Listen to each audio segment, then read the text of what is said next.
Amazing facts, ஆச்சரியமான உண்மைகள் ஊழியங்கள் நடத்தும் தானியேல் மற்றும் வெளிப்படுத்தலின் தீர்க்க தரிசனங்கள் என்ற தொடர்வரிசை வேதபாட கூட்டங்களுக்கு உங்களை இயேசுவின் நாமத்தில் அன்போடு வாழ்த்தி வரவேற்கின்றோம்.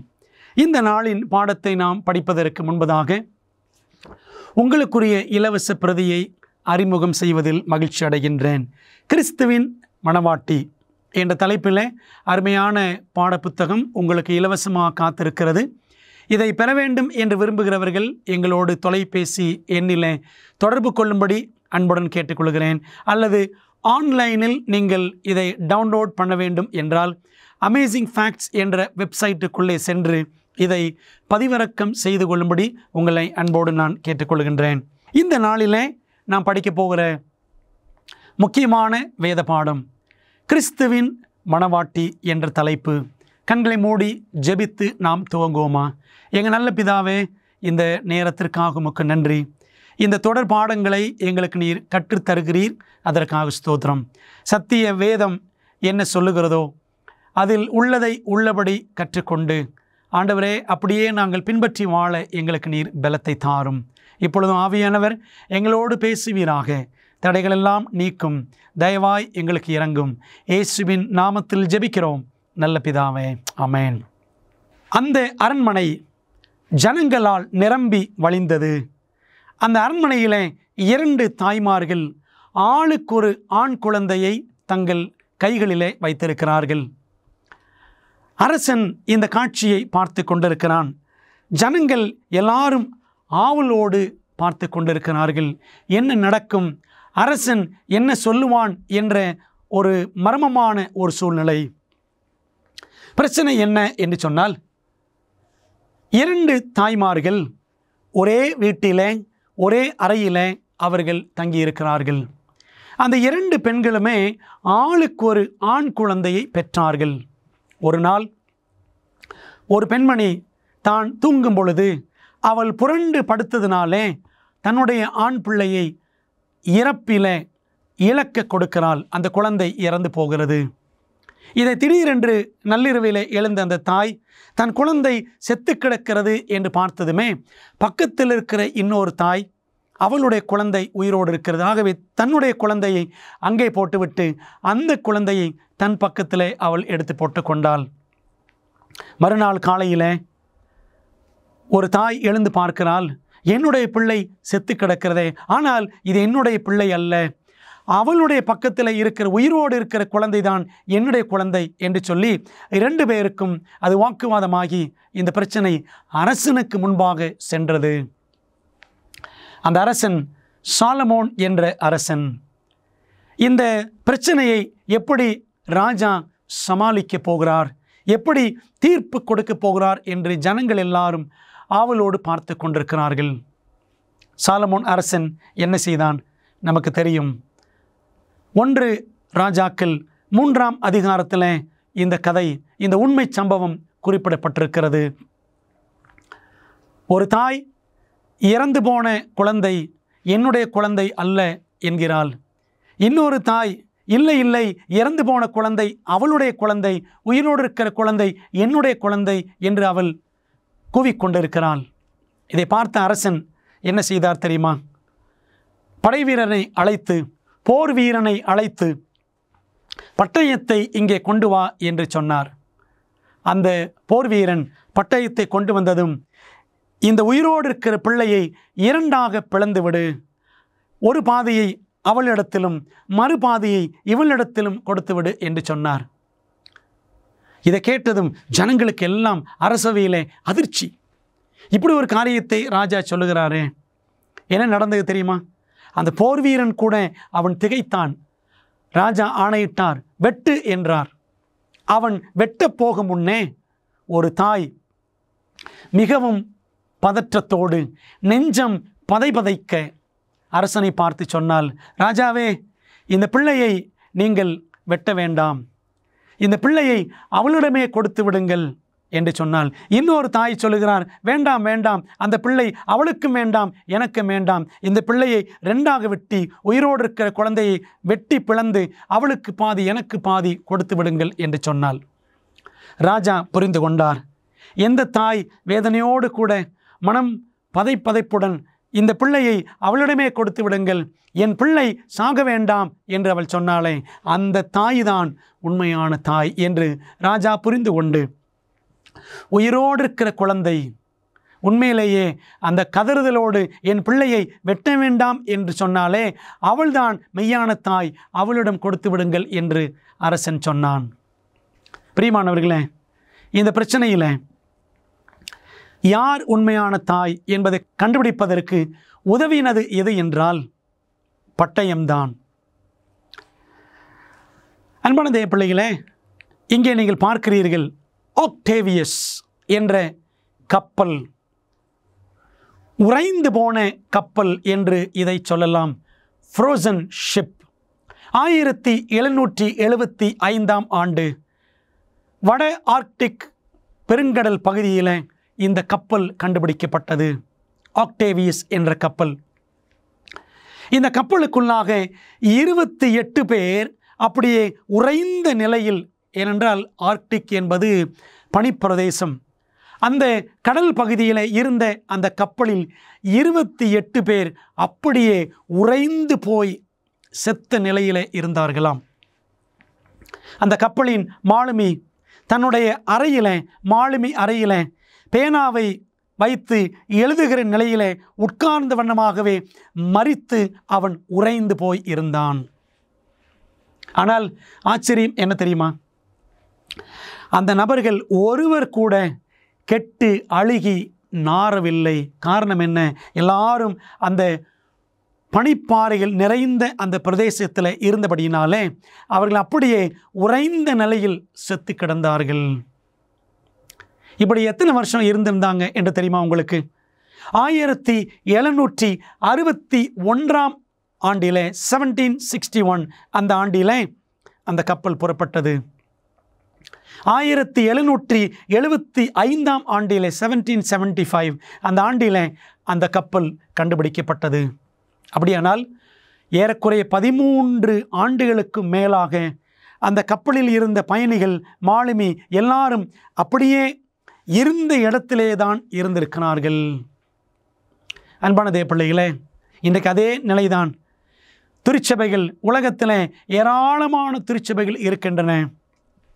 இன்றைக்கி எல்லா திருச்சபைகளுமே சத்தியத்தில் எந்த முன்னேற்றம் இல்லாமல் அப்படியே இருக்கிற நிலையிலேயே உறைந்து போய் செத்த நிலையிலேயே நகராமல் இருக்கின்றன. அன்பான தேவ பிள்ளைகளே, அப்படியானால் சபைகள் சத்தியத்தில் வளருவதற்கு எது உதவ வேண்டும்? உண்மையான திருச்சபை எது என்பதை கண்டுபிடிப்பதற்கு நமக்கு எது அவசியம்?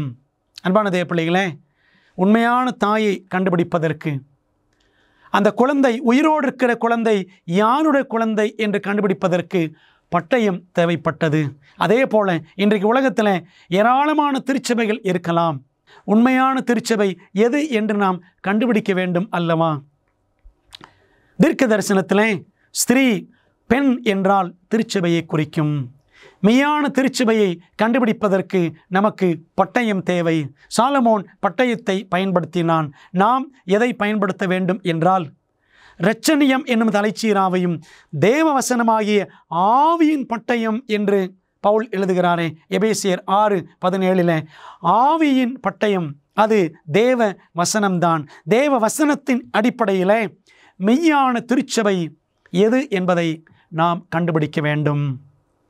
இன்றைக்கு உலகம் என்ற கடலில் சுமார் 33,000க்கும் அதிகமான சபைகள் இருப்பதாக கணக்கிட்டிருக்கிறார்கள். மேஜர் சர்ச்சஸ், பெரிய சபை பிரிவுகள் என்றால் 500க்கு மேலாக இருக்கிறது என்று சொல்லுகிறார்கள். இதில் உண்மையான திருச்சபை, தேவனுடைய கற்புள்ள ஸ்திரீ யார் என்று நாம் கண்டுபிடிக்க வேண்டும். தேவனுடைய மெய்யான திருச்சபையை வெளிப்படுத்தின விசேஷம் எவ்வாறு சித்தரிக்கிறது? வெளிப்படுத்தல் 12ஆம் அதிகாரம் 1ஆம் வசனம் சொல்லுகிறது, ஒரு ஸ்திரீ சூரியனை அணிந்திருந்தால் அவள் பாதங்களின் கீழே சந்திரனும் அவள் சிரசின் மேல் 12 நட்சத்திரங்கள் உள்ள கிரீடமும் இருந்தன என்று வாசிக்கிறோம். ஸ்திரீ என்றால் திருச்சபை. எரேமியா 6ஆம் அதிகாரம் 2ஆம் வசனம், 2 கொரிந்தியர் 11ஆம் அதிகாரம் 2ஆம் வசனத்தை படித்து பாருங்கள். நான் உங்களை கற்புள்ள கன்னிகையாக கிறிஸ்து என்னும் ஒரே புருஷனுக்கு ஒப்பு கொடுக்க நியமித்திருக்கிறேன் என்று பவுல் சொல்லுகிறார். ஆகவே கற்புள்ள கன்னிகை என்பது பரிசுத்தமான மெய்யான திருச்சபையை சுட்டி காட்டுகிறது. அந்த ஸ்திரீ சூரியனை அணிந்திருந்தால், சூரியன் என்றால் நீதியின் சூரியனாகிய இயேசு கிறிஸ்து. மல்கியா 4ஆம் அதிகாரம் 2ஆம் வசனத்தில் வாசிக்கிறோம்.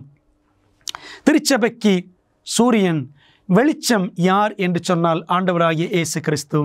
அவளுடைய பாதங்களின் கீழே சந்திரன், நிலா இருந்தது. சந்திரன் என்பது சூரியனுடைய பிரகாசம்தான் சந்திரன். அன்பான தேவப்பிள்ளைகளே, பழைய ஏற்பாட்டிலே பிரதிபிம்பமாக ஆண்டவர் இயேசு கிறிஸ்து வருவார் என்று அவரை குறித்த ஏராளமான தீர்க்க தரிசனங்கள் அங்கே பிரதிபலிக்கின்றன பழைய ஏற்பாட்டிலே. அதன் நிறைவேற்றமாக அப்படியே இயேசு கிறிஸ்து இந்த உலகத்தில் அவர் மனுஷகுமாரனாக பிறந்தார். அப்படியானால் பழைய ஏற்பாட்டில் சொல்லப்பட்டிருக்கிற எல்லா தீர்க்க தரிசனங்களுமே சந்திரன் என்று நாம் சொல்லலாம். பிரியமானவர்களே, அவளுடைய சிரசின் மேல் 12 நட்சத்திரங்கள் உள்ள கிரீடமும் இருந்தன. 12 என்பது திருச்சபையின் தலைமைத்துவத்தை குறிக்கிறது. பழைய ஏற்பாட்டிலே 12 கோத்திரங்கள், புதிய ஏற்பாட்டிலே 12 அப்போஸ்தலர்கள். ஆகவே இவர்களை கொண்டு தேவன் தமது திருச்சபையை, பழைய ஏற்பாட்டிலே இஸ்ரவேல் ஜனங்கள் அவர்கள் வழியாக வந்த இந்த 12 கோத்திரங்கள் வழியாகத்தான் ஆண்டவருடைய சத்தியம் எங்கும் பரவ வேண்டும் என்று தேவன் திட்டம் வைத்திருந்தார். புதிய ஏற்பாட்டிலே 12 அப்போஸ்தலர்கள் மூலமாக உலகமெங்கும் சத்தியம் செல்ல வேண்டும் என்பது தேவனுடைய திட்டம். அதனால தான் தோமா இந்தியாவுக்கு வந்தார். ஆகவே வெளிப்படுத்தல் 12ஆம் அதிகாரம் 1ஆம் வசனம் மெய்யான திருச்சபை எப்படி உருவானது என்பதை மிக சுருக்கமாக தத்ரூபமாக நமக்கு காட்டுகிறது. அவள் கர்ப்பவதியாய் இருந்து பிரசவ வேதனை அடைந்து பிள்ளை பெறும்படி வருத்தப்பட்டு அலறினாள். வெளிப்படுத்தல் 12:2 வாசிக்கிறோம். இந்த வசனம் ஆண்டவர் இயேசு கிறிஸ்து அவர் பிறந்ததை நமக்கு அழகாக தெளிவுபடுத்துகிறது. இந்த உலகத்தில் அவர் தேவகுமாரனான அவர் மனுஷகுமாரனாக பிறந்தாரே, அதைத்தான் வெளிப்படுத்தல் 12:2 நாம் பார்க்கின்றோம். தொடர்ந்து அந்த அதிகாரத்தில் படித்தால், சகல ஜாதிகளையும் இருப்புக்கோளால் ஆளுகை செய்யும் ஆண் பிள்ளையை அவள் பெற்றாள். யார் அவர்? ஆண்டவராகிய இயேசுவை தவிர வேறு யாராக இருக்க முடியும்? நீங்கள் தொடர்ந்து படித்து பாருங்கள். அந்த ஆண் பிள்ளை பிறந்தவுடனே அந்த ஆண் பிள்ளையை கொல்ல வேண்டும் என்று வலுசர்ப்பம் அவளுக்கு முன்பாக நின்றது என்று வெளிப்படுத்தல் 12ஆம் அதிகாரத்தில் 4ஆம் வசனமும் சொல்லுகிறது. பிரசவ வேதனைப்படுகிற அந்த ஸ்திரீ பிள்ளை பெற்றவுடனே அவளுடைய பிள்ளையை பட்சித்து போடும்படிக்கு அந்த வலுசர்ப்பம் அவளுக்கு முன்பாக நின்றது. வலுசர்ப்பம் என்றால் பிசாசு. பிசாசு ரோமாபுரி மார்க்கத்தின் மூலமாக ஏரோதை பயன்படுத்தி இயேசு பிறந்த பொழுது அவரை கொல்ல வேண்டும் என்று அவன் சதி செய்தானே, மத்தேயு 2ஆம் அதிகாரத்தில் வாசிக்கிறோம். ஆனால் இயேசு கொல்லப்பட்டாரா? இல்லை. வெளிப்படுத்தல் 12:5 வாசிக்கிறோம். அவளுடைய பிள்ளை தேவனிடத்திற்கும் அவருடைய சிங்காசனத்தினிடத்திற்கும் எடுத்து கொள்ளப்பட்டது. ஆண்டவர் இயேசு கிறிஸ்து பிறந்தார், வளர்ந்தார், ஊழியம் செய்தார், மரித்தார், உயிர்த்தார், பரமேறி சென்றார். அவர் பரமேறி சென்றதும் சாத்தானால் கிறிஸ்துவை ஒன்றும் செய்ய முடியவில்லை. பாருங்கள், மகாபெரிய வலுசர்ப்பம் யார்?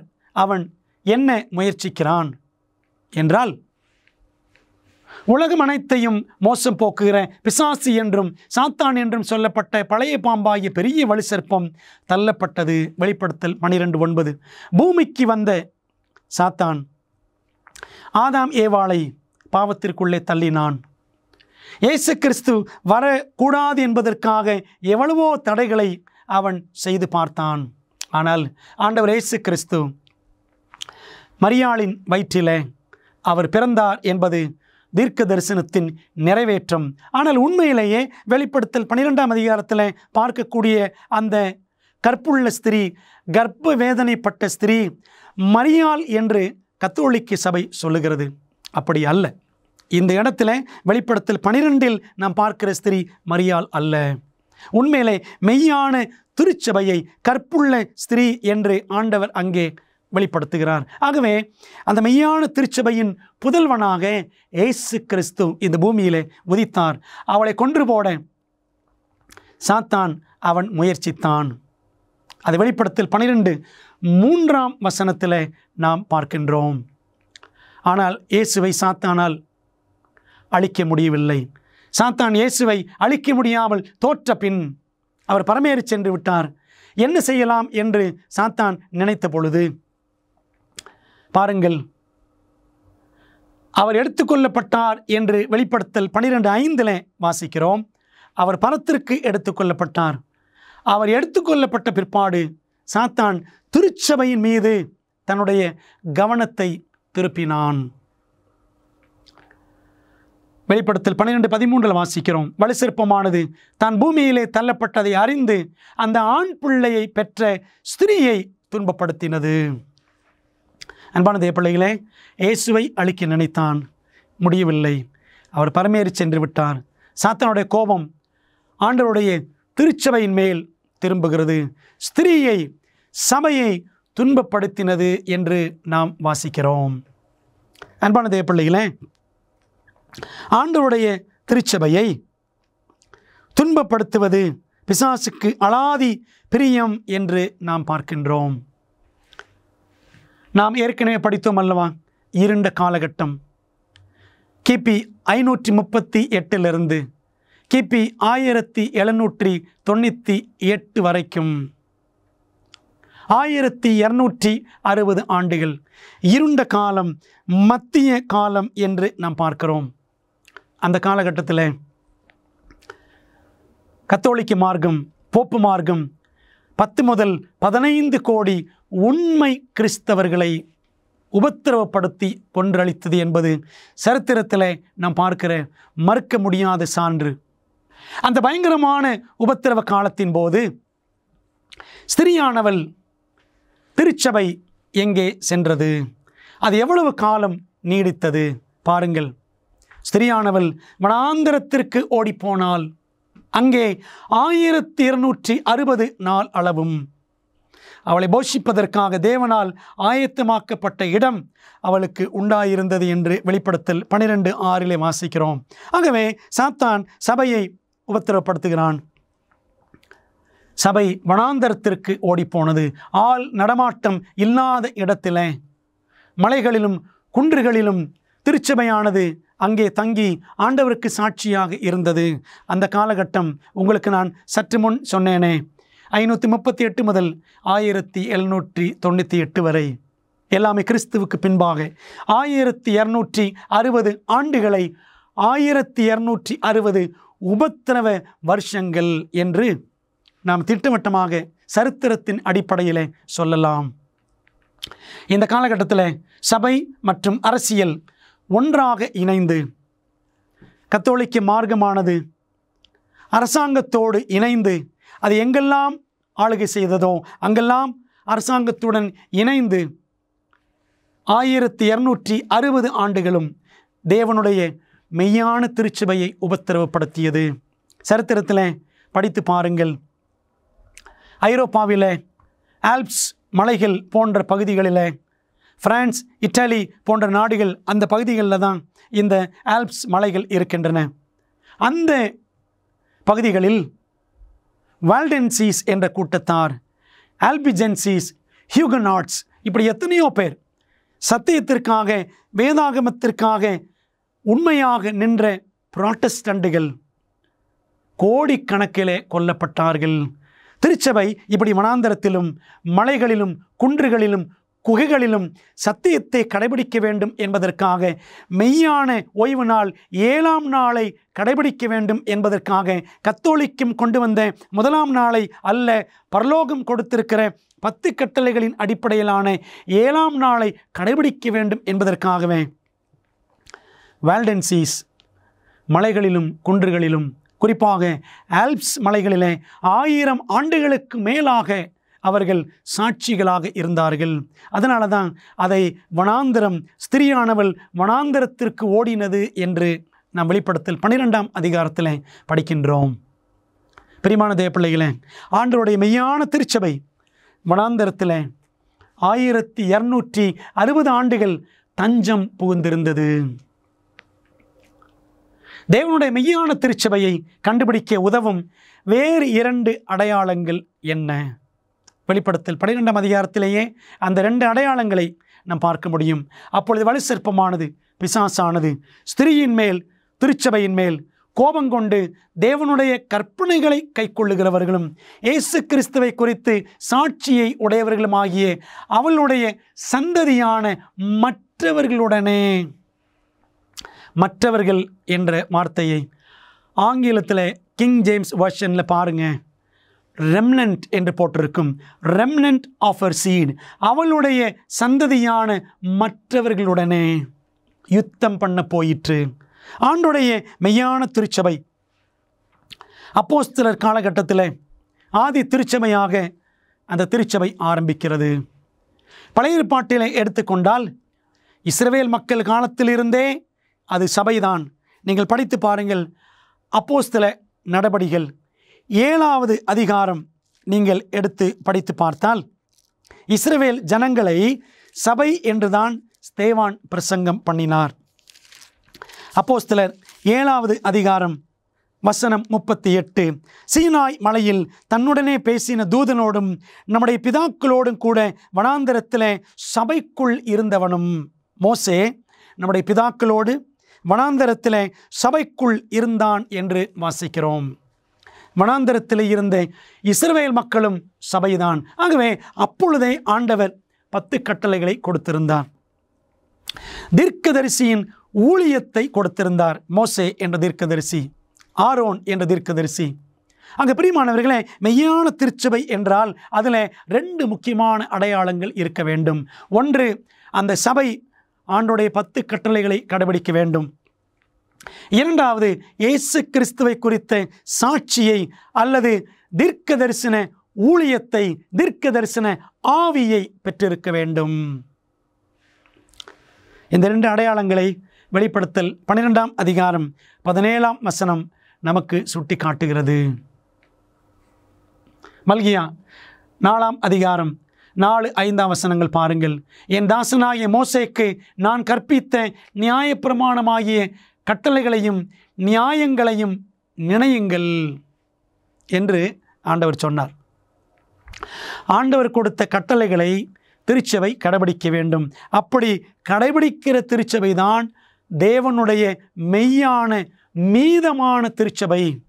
அப்போஸ்தலர்கள் காலகட்டத்திலும் என்ன நடந்தது? அவர்கள் ஆண்டவருடைய கற்பனைகளை கடைபிடித்தார்கள். தீர்க்கதரிசிகளின் ஊழியத்தை பெற்றிருந்தார்கள். பவுல், இன்னும் எத்தனையோ தீர்க்கதரிசிகள். அன்பான தேவ பிள்ளைகளே, ஆகவே தேவனுடைய வார்த்தையில் இருந்து நாம் சத்தியங்களை கற்றுக்கொள்ள வேண்டும், சத்தியங்களை கண்டுகொள்ள வேண்டும். ஆண்டவருடைய பிரமாணம் தேவன் நமக்கு கொடுத்திருக்கிற சத்தியமாய் இருக்கிறது. நம்முடைய திருச்சபைகள் சத்தியத்தின்படி பிரமாணங்களின் அடிப்படையில் நடக்கின்றனவா? நாம் கிறிஸ்தவ குடும்பங்களாக, கிறிஸ்தவர்களாக ஆண்டவருடைய கட்டளைகளை கடைபிடித்து நடக்கிறோமா?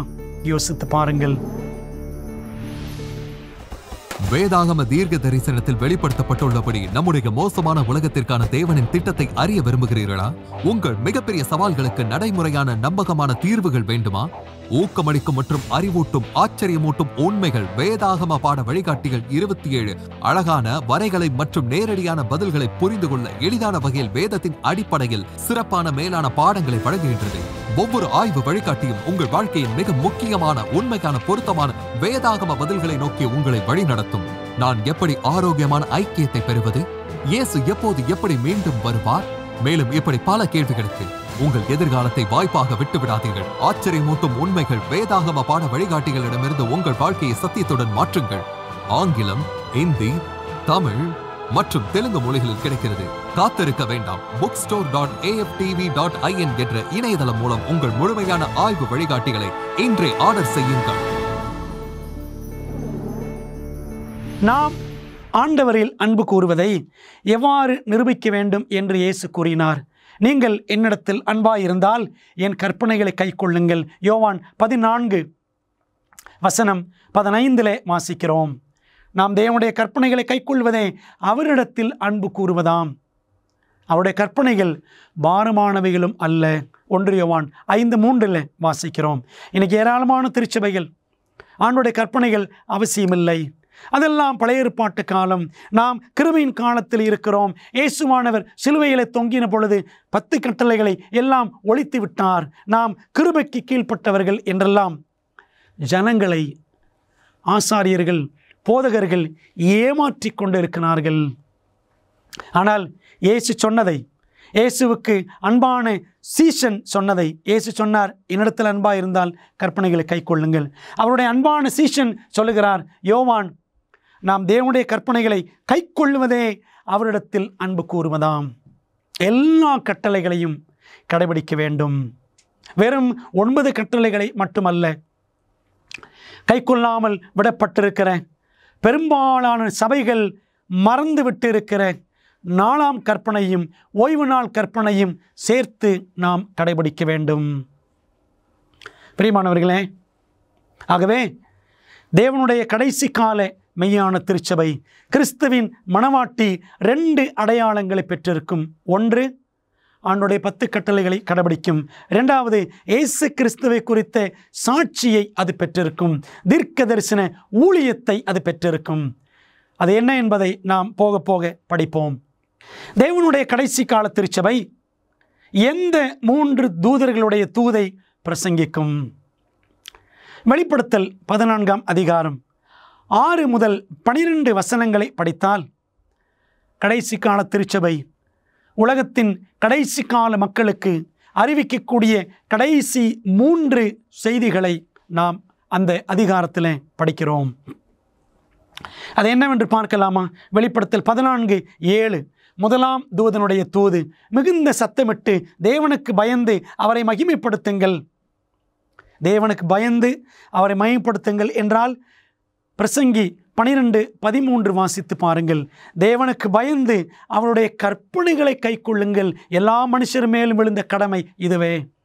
தேவனுக்கு பயப்படுகிறவர்கள் அவருடைய கற்பனைகளை கடைபிடிப்பார்கள்.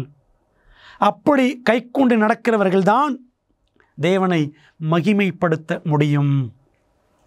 அவர் நியாய தீர்ப்பு கொடுக்கும் வேளை வந்தது. பிரியமானவர்களே, போன வேத பாடத்திலே படித்தோம் அல்லவா? பரிசுத்த ஸ்தலம் 2300 ஆண்டுகள் கழித்து சுத்திகரிக்கப்படும். அந்த பரிசுத்த ஸ்தல சுத்திகரிப்பு என்பது பரலோகத்திலே நியாய தீர்ப்பு கொடுக்கும் வேளை வந்தது என்று சொல்லப்படுகிறதே. கிபி 1844ஆம் ஆண்டிலே இந்த நியாய தீர்ப்பு கொடுக்கிற வேளை பரலோகத்தில் ஆரம்பித்தது. வானத்தையும் பூமியையும் சமுத்திரத்தையும் நீரூற்றுக்களையும் உண்டாக்கினவரையே தொழுது கொள்ளுங்கள் என்று கூறினான். வெளிப்படுத்தல் 14:7. இதுதான் முதலாம் தூது. படைத்தவரை தொழுது கொள்ள வேண்டும். படைத்தவர் இயேசு கிறிஸ்து. படைப்பின் சின்னமாக அவர் 7ஆம் நாள் ஓய்வு நாளை சனிக்கிழமை ஆசரிப்பை கொடுத்திருக்கிறார். தேவனுடைய கற்பனைகளுக்கு கீழ்ப்படிந்து படைத்தவரை நாம் தொழ வேண்டும் என்பதுதான் முதலாம் தூதனுடைய தூது. அதில் 7ஆம் நாள் மிகவும் குறிப்பாக முக்கியப்படுத்தப்பட்டிருக்கிறது. பாருங்கள், வானத்தையும் பூமியும் சமுத்திரத்தையும் நீரூற்றுக்களையும் உண்டாக்கியவரையே தொழுது கொள்ளுங்கள். இதே வரி அப்படியே 4ஆம் கட்டளையில், ஓய்வு நாள் குறித்த கட்டளையில், யாத்திராகமம் 20ஆம் அதிகாரம் 11ஆம் வசனத்தில் அப்படியே வாசிக்கிறோம். இந்த முதல் தூதுக்கும் 10 கற்பனைகளில் 4வது கட்டளைக்கும் நெருங்கின சம்பந்தம் இருக்கிறது. பிரியமானவர்களே, ஆகவே தேவனுடைய கற்பனைகளை கடைபிடித்து பெரும்பான்மை கிறிஸ்தவம் மறந்துவிட்டிருக்கிற 7ஆம் நாள் ஓய்வு நாளையும் கடைபிடித்து படைத்தவரை நாம் தொழுது கொள்ள வேண்டும். இதுதான் முதலாம் தூது. 2ஆம் தூது, வேறொரு தூதன் பின் சென்று பாபிலோன் மகாநகரம் விழுந்தது, தன் வேசித்தனமாகி உக்கிரமான மதுவை சகல ஜாதிகளுக்கும் குடிக்க கொடுத்தாளே என்றான். வெளிப்படுத்தல் 14:8. அன்பானவர்களே, பாபிலோன் என்றால் பாருங்கள், ஏசாயா 19, 20 ஆகிய வசனங்கள். ராஜ்யங்களுக்குள் அலங்காரமும் கல்தேயருடைய பிரதான மகிமையுமாகிய பாபிலோனானது தேவனால் சோதமும் கொமோராவும் கவிழ்க்கப்பட்டது போல கவிழ்க்கப்படும். இனி ஒருபோதும் அதில் ஒருவரும் குடியேறுவதும் இல்லை. தலைமுறை தோறும் அதில் ஒருவரும் தங்கி தரிப்பதும் இல்லை. அங்கே அரபியன் கூடாரம் போடுவதும் இல்லை. அங்கே மேய்ப்பர் மந்தையை மறிப்பதும் இல்லை. காட்டு மிருகங்கள் அங்கே படுத்துக்கொள்ளும். ஊளையிடும் பிராணிகள் அவர்கள் வீடுகளை நிரப்பும். கோட்டான்கள் அங்கே குடிகொள்ளும். காட்டாடு அங்கே துள்ளும் என்று எசேயா 13 20, 21 வசனங்களில் வாசிக்கிறோம். அன்பான தேவ பிள்ளைகளே, இந்த வசனங்கள் பண்டைய பாபிலோன், நேபுகாத் நேச்சார் காலத்து பாபிலோனை குறித்து சொல்லுகிறது. பாபிலோன் விழுந்தது விழுந்தது என்று யோவான் எழுதினாரே, அப்படி அவர் எழுதின பொழுது பழையகால பாபிலோன் இல்லை, அது முற்றிலுமாய் அழிந்து விட்டது என்பதைத்தான் ஏசாயா 13 அதிகாரத்தில் படிக்கிறோம். அப்படியானால் அப்போஸ்தலன் யோவான் வெளிப்படுத்தல் 14:8 சொல்லக்கூடிய பாபிலோன் எந்த பாபிலோன்? அது ஆவிக்குரிய பாபிலோன். பாபேல் என்றால் குழப்பம் என்று பொருள். குழப்பமான உபதேசங்கள், தீய உபதேசங்கள் நிறைந்த பாபிலோனைத்தான் நாம் இங்கே பாபிலோன் மகா நகரம் என்று பார்க்கிறோம். அன்பானவர்களே, இன்றைக்கு திருச்சபைகள் எல்லாமே எப்படி ஆகிவிட்டது என்று சொன்னால், பாபிலோனாக, குழப்பமான உபதேசங்கள் நிறைந்த பாபிலோனாக மாறிவிட்டது. கத்தோலிக்கம், அதனுடைய அமைப்பு, அதை சார்ந்த சபைகள் எல்லாமே இன்றைக்கு விழுந்து போய்விட்டன. பாருங்க, ஆண்டோடைய கட்டளைகளை கடைபிடிக்காமல் போப்பு மார்க்கம் கொண்டு வந்த வாரத்தின் முதலாம் நாளை இன்றைக்கு எல்லாரும் கடைபிடிக்கிறார்கள். பாபிலோன் மகாநகரம் விழுந்தது விழுந்தது. எங்கே இருந்து விழுந்தது? ஆண்டோடைய கற்பனைகளை விட்டு விழுந்தது விழுந்தது என்பதுதான் 2ஆம் தூதனுடைய தூது. 3ஆம் தூதனுடைய தூதை பாருங்கள். அவர்களுக்கு பின்னே 3ஆம் தூதன் வந்து மிகுந்த சத்தமிட்டு மிருகத்தையும் அதன் சொரூபத்தையும் வணங்கி தன் நெற்றியிலாவது தன் கையிலாவது அதன் முத்திரையை தரித்து கொள்ளுகிறவன் எவனோ அவன் தேவனுடைய கோபாக்கினை ஆகிய பாத்திரத்தில் கலப்பில்லாமல் வார்க்கப்பட்ட அவருடைய உக்கிரமாகிய மதுவை குடித்து அவன் அக்கினினாலும் கந்தகத்தினாலும் இரவும் பகலும் வாதிக்கப்படுவான். அவர்களுடைய வாதையின் புகை சதா காலங்களிலும் எழும்பும் என்று வெளிப்படுத்தல் 14, 9, 10, 11 ஆகிய வசனங்களில் வாசிக்கிறோம். அன்பானவர்களே, நாம் ஏற்கனவே படித்தோம் அல்லவா? தேவனுடைய முத்திரை அவருடைய 10 கட்டளைகளில் 4ஆம் கட்டளையில் அடங்கியிருக்கிற 7ஆம் நாள் ஓய்வு நாளாகிய சனிக்கிழமை ஆசரிப்பு. அதை நெற்றியிலே மனதார நாம் ஏற்றுக்கொள்ள வேண்டும். மிருகத்தின் முத்திரை என்பது போப்பு மார்க்கம் ஏற்படுத்தின, எங்களுடைய அதிகாரத்தின் அடையாளம் என்று ஏற்படுத்தின வாரத்தின் முதலாம் நாளாகிய ஞாயிற்றுக்கிழமை ஆசரிப்பு. அந்த மிருகத்தின் முத்திரையை ஒன்று மனதார நெற்றியிலே ஏற்றுக்கொள்ளலாம்.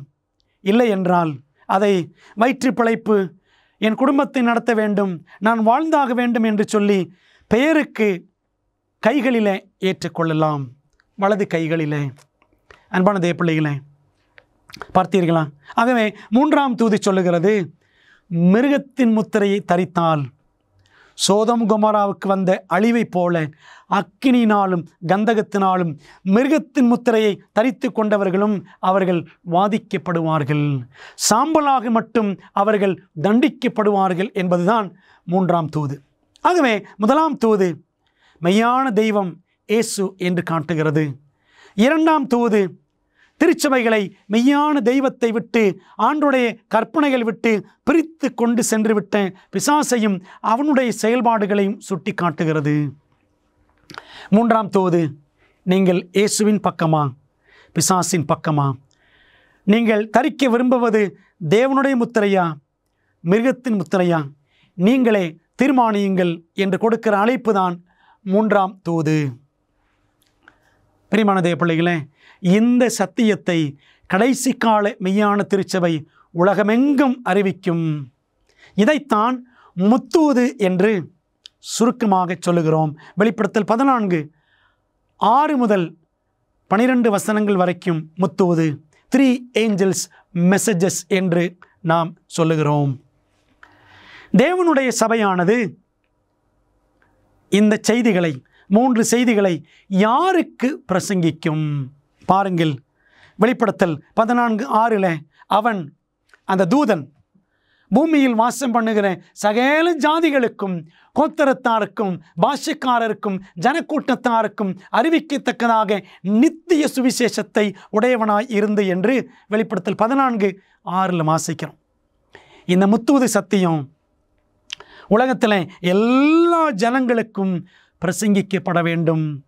அதனால தான் அமேசிங் ஃபேக்ட்ஸ், ஆச்சரியமான உண்மைகள் என்ற ஊழியங்கள் இந்த சத்தியங்களை உங்களுக்கு கொண்டு வருகிறது.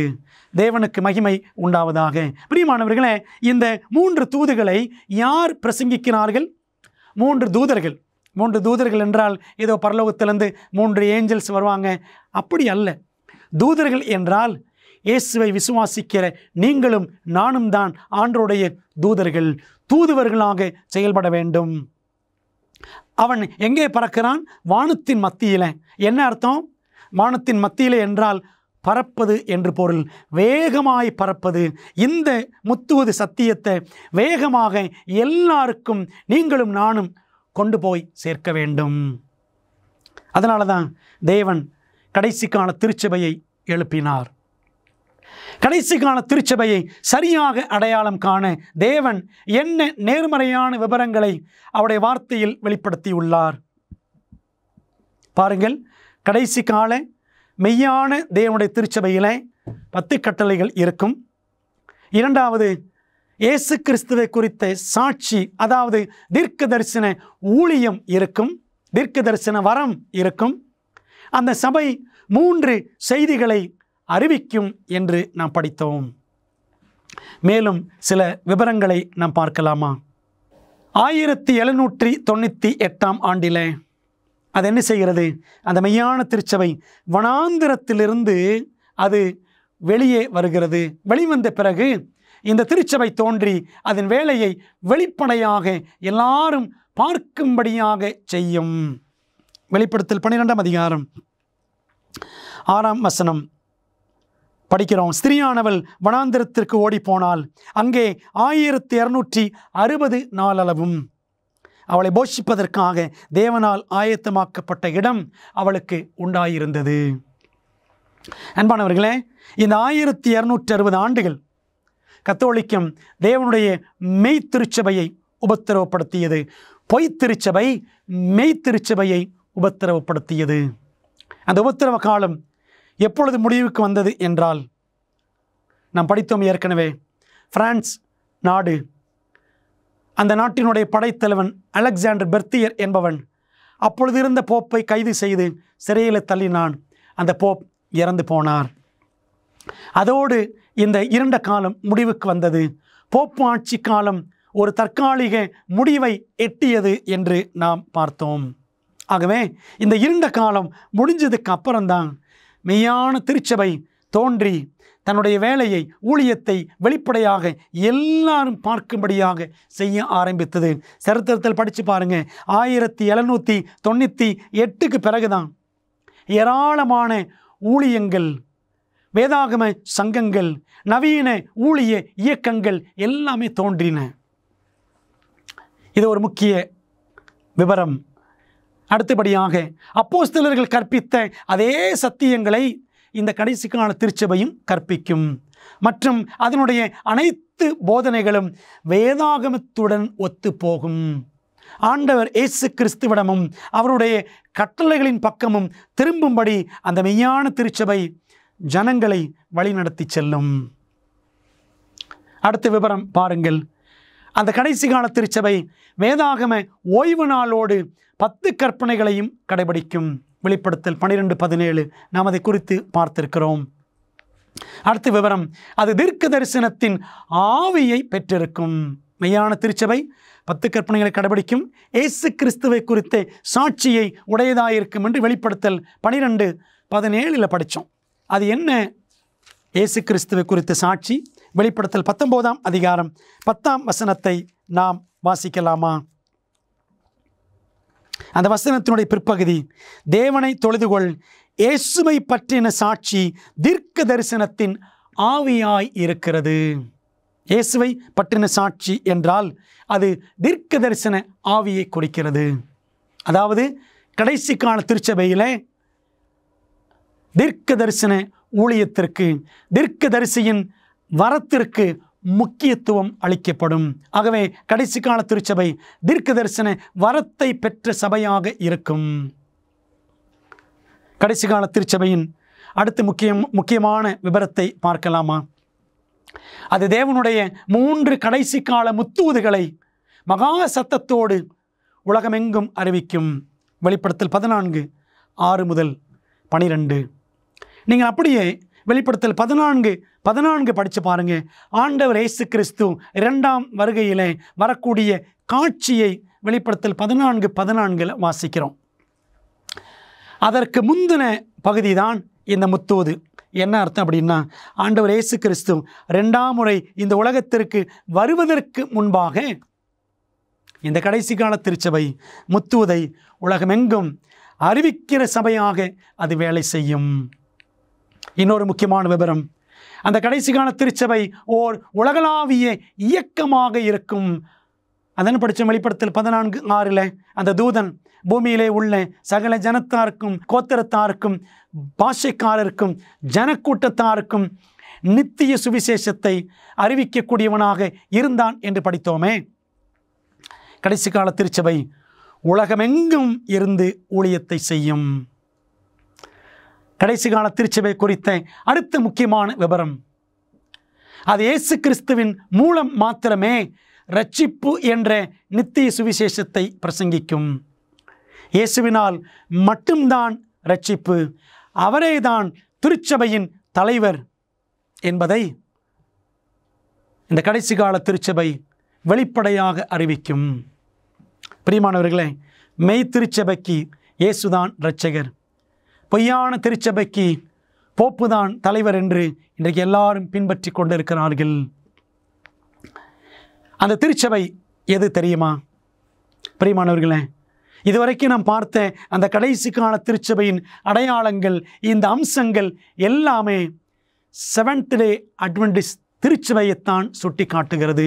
ஆகவே வேதாகமத்தின்படி நாம் இதுவரைக்கும் படித்து கொண்டிருக்கிறோமே சத்தியங்கள், அந்த சத்தியங்கள் எல்லாம் வேதாகமத்தை அடிப்படையாக கொண்டவை. ஆகவே வேதாகமத்தை அடிப்படையாக வைத்து இந்த சத்தியங்களை உங்களுக்கு கற்றுக் கொடுக்கிற திருச்சபை எது என்று சொன்னால் செவன்த் டே அட்வென்டிஸ்ட் திருச்சபை. அந்த திருச்சபை 7ஆம் நாள் ஓய்வு நாள் சனிக்கிழமை கடைபிடிக்கும். ஆண்டவர் இயேசு கிறிஸ்து பகிரங்கமாக வரப்போகிறார் என்று அவருடைய பகிரங்க வருகையை அறிவித்து அவருடைய 2ஆம் வருகைக்காக காத்திருக்கும். அதனால தான் இந்த திருச்சபைக்கு பெயர் செவன்த் டே அட்வென்டிஸ்ட் சர்ச். இந்த திருச்சபை தான் தேவனுடைய கடைசி கால மெய்யான திருச்சபை. இயேசு இந்த 7 தீர்க்க தரிசன அடையாளங்களையும் உங்களுக்கு கொடுத்து, போய் என்னுடைய திருச்சபையை கண்டுபிடி என்று கூறுகிறார். உங்கள் தேடுதலுக்கான என்ன வாக்குத்தத்தத்தை தேவன் கொடுக்கிறார் பாருங்கள். தேடுகிறவன் கண்டடைகிறான். லூக்கா 11:9 வாசிக்கிறோம். பிரியமானவர்களே, நாம் இதுவரைக்கும் தீர்க்க தரிசனங்களை எல்லாம் தேடி அலசி ஆராய்ந்து பார்த்து நாம் கண்டுபிடித்திருக்கிறோம் ஆண்டோட மெய்யான திருச்சபை எது என்று. இந்த 7 காரியங்களுடன் உலகத்தில் உள்ள எத்தனை சபைகள் ஒத்துப்போகும்? பிரியமானவர்களே, வேதம் சொல்லுகிறது எபேசியர் 4:5 ஒரே கர்த்தர், ஒரே விசுவாசம், ஒரே ஞானஸ்நானம், ஒரே ஒரு சபை, சத்தியம் நிறைந்த சபை, ஒரே ஒரு சபைதான், அதற்கு ஒரே ஒரு விசுவாசம்தான். பிரியமான தேவ பிள்ளைகளே, அந்த சத்தியம் எல்லாம், அந்த ஒரே விசுவாசம் இந்த செவன்த் டே அட்வென்டிஸ்ட் திருச்சபையில் தான் இருக்கிறது என்பது வேதாகமத்தின் அடிப்படையிலே உண்மை. பல பிரிவினர்கள் தங்களை கிறிஸ்தவர்கள் என்று கூறிக்கொள்கின்றனர். ஆனால் இந்த காரியம் அவர்களை தேவனுடைய உண்மையான திருச்சபை ஆக்குமா? பாருங்கள், ஏசாயா 4:1 அந்நாளில் 7 ஸ்திரீகள், 7 என்றால் பூரணம், முழுமையாக எல்லா சபைகளுமே ஒரே புருஷனை இயேசுவை பிடித்து கொண்டு, நாங்கள் எங்கள் சொந்த ஆகாரத்தை புசித்து, ஆகாரம் நீங்கள் ஆங்கிலத்தில் படித்து பாருங்கள், பிரெட் என்று போட்டிருக்கும். அப்பம், அப்பம் என்றால் என்ன? வசனம். எல்லாரும் தங்களுடைய சொந்த விளக்கங்களை வசனத்திலிருந்து கொடுத்து கொண்டு எங்கள் சொந்த வஸ்திரத்தை உடுப்போம், இயேசுவின் நீதி அதை குறித்து அவர்களுக்கு கவலை இல்லை, நாம் நம்புவதுதான் சத்தியம், நாம் சொல்லுவதுதான் சத்தியம், நாம் வாழுகிற வாழ்க்கை தான் கிறிஸ்தவ வாழ்க்கை என்று தங்களுடைய சொந்த வஸ்திரத்தை உடுத்தி கொள்வார்கள். எங்கள் நிந்தை நீங்கும்படிக்கு உன் பெயர் மாத்திரம். யார்? அந்த புருஷன், அந்த ஒரே புருஷன். யார் அவர்? இயேசு கிறிஸ்து. உம்முடைய பெயர் மாத்திரம் எங்கள் மேல் விளங்கட்டும் என்பார்கள். இந்த வசனம் அப்படியே இன்றைக்கு திருச்சபைகளின் நிலைமையை விளக்கி காட்டுகிறது. எல்லா திருச்சபைகளுமே இயேசு என்ற பெயர் போதும். வசனம் நாங்கள் விளக்கம் கொடுக்கிறோம், நாங்கள் கொடுக்கறது தான் விளக்கம், நாங்கள் நம்புறது தான் சத்தியம், இயேசுவின் நீதி எங்களுக்கு தேவையில்லை, சுயநீதி எங்களுக்கு இருக்கிறது, நாங்கள் தான் மெய்யான சபை, நாங்கள் தான் மெய்யான சபை என்று எல்லாரும் சொல்லிக் கொள்கிறார்கள். பிரியமானவர்களே, மெய்யான திருச்சபை எது என்பதை ஆண்டவர் வேதத்தின் அடிப்படையில் நமக்கு காண்பித்திருக்கிறார்.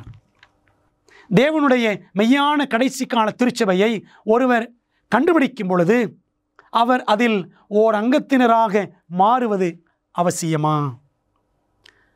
பார்க்கலாமா வேதம் என்ன சொல்லுகிறது?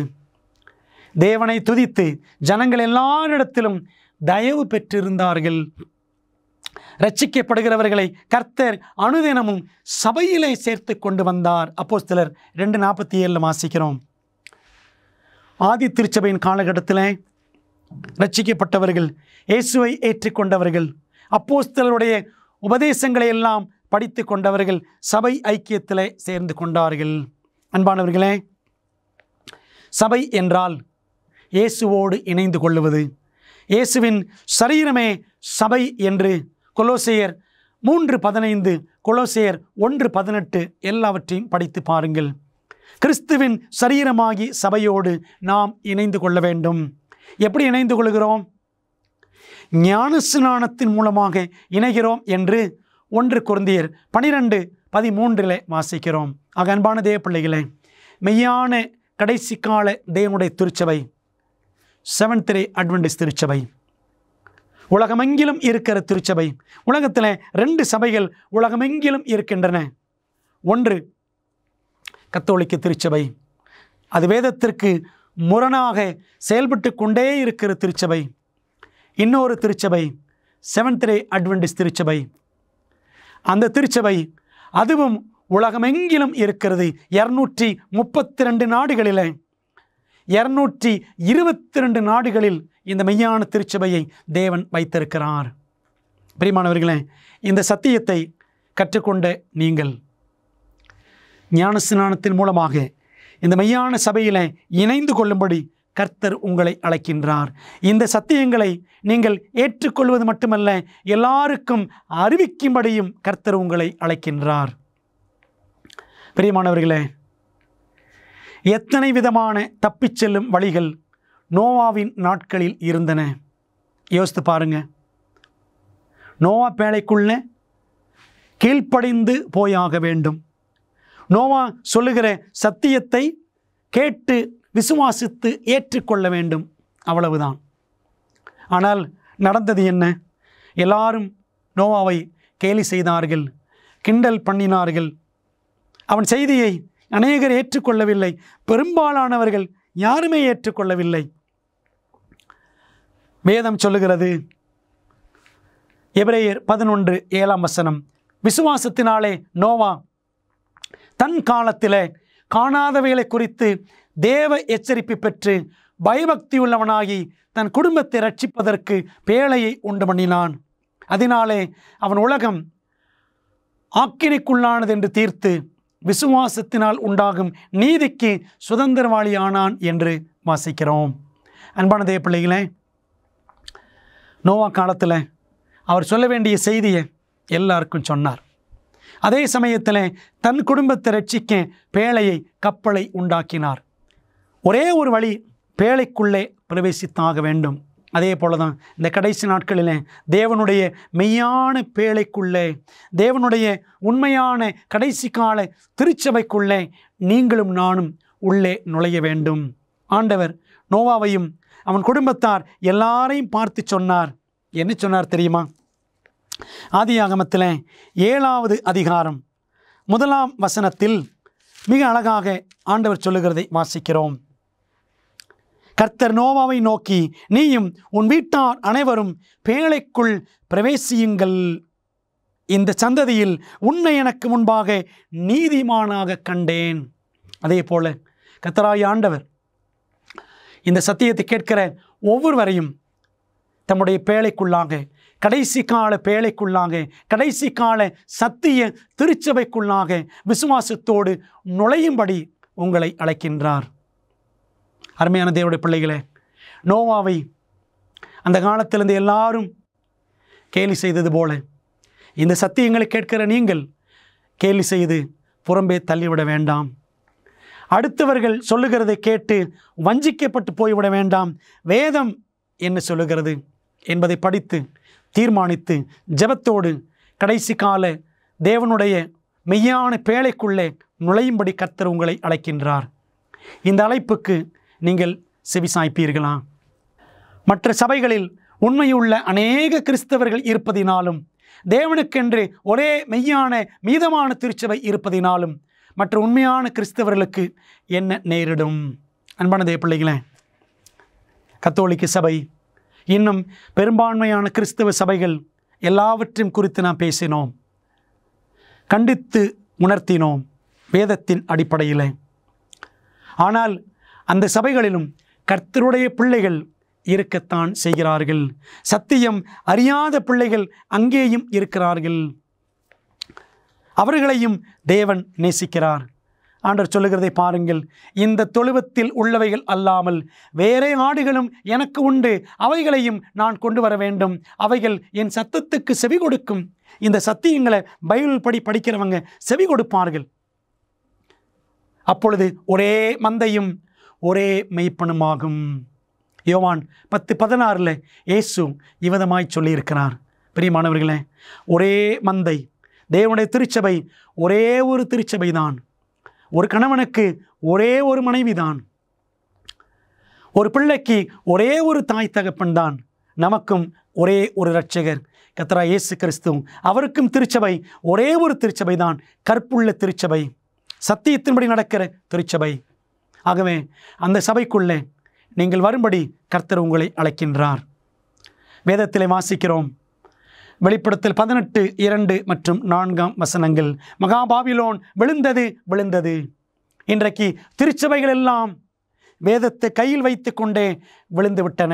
இயேசுவை விட்டும் அவருடைய கற்பனைகளை விட்டும் விழுந்து விட்டன. என் ஜனங்களே, நீங்கள் அவளுடைய பாவங்களுக்கு உடன்படாமலும் அவளுக்கு நேரிடும் வாதைகளில் அகப்படாமலும் இருக்கும்படிக்கு அவளை விட்டு வெளியே வாருங்கள் என்று இயேசு நம்மை அழைக்கின்றார். பிரியமான தேவ பிள்ளைகளே, வெளிப்படுத்தல் 18ஆம் அதிகாரம் 1ஆம் வசனத்திலிருந்து படித்து பாருங்கள். வானத்திலிருந்து இறங்கின பலமுள்ள தூதன் கர்த்தராகிய இயேசு கிறிஸ்து தான். அவர்தான் பூமியை பிரகாசிக்க செய்கிறவர். வெளிப்படுத்தல் 18:1 வாசிக்கிறோம். இந்த சத்தியங்களின் மூலமாக அவர் நம்முடைய வாழ்க்கையை, இந்த பூமியை பிரகாசிக்க பண்ண வேண்டும் என்று விரும்புகிறார். நம்மை மெய்யான சத்தியத்தில் வரும்படி நம்மை அழைக்கின்றார். ஆகவே அழைப்புக்கு நாம் செவி கொடுப்போமா? பாதுகாக்கப்படும்படியாக அவருடைய மாபெரும் கடைசி கால திருச்சபைக்குள் வருமாறு இயேசு உங்களை அழைக்கிறார். நீங்கள் அவருக்கு மிகவும் விலையேற பெற்றவர்கள். இப்பொழுதும் அவருடைய அழைப்பிற்கு நீங்கள் மறு உத்தரவு கொடுப்பீர்களா?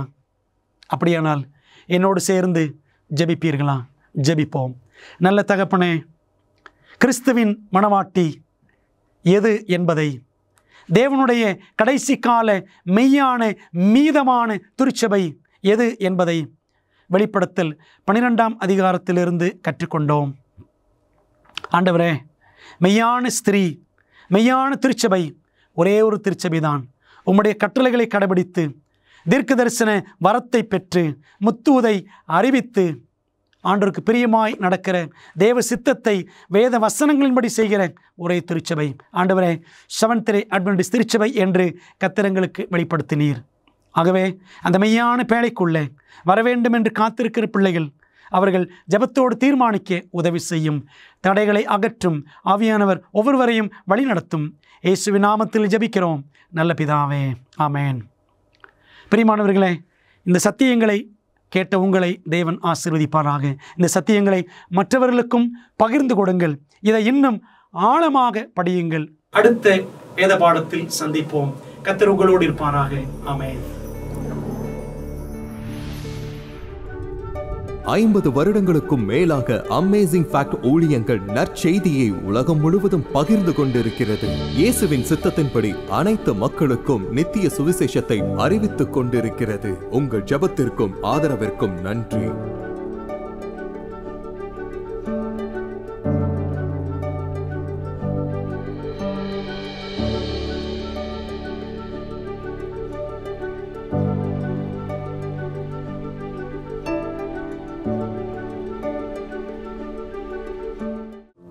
பெரோயா பட்டணத்து சபை விசுவாசிகள் தாங்கள் சத்தியங்களை கேட்ட பிற்பாடு தங்கள் இல்லத்திற்கு சென்று காரியங்கள் இப்படி இருக்கிறதா என்று வேதத்தோடு ஒப்பிட்டு மீண்டும் படித்தார்கள்.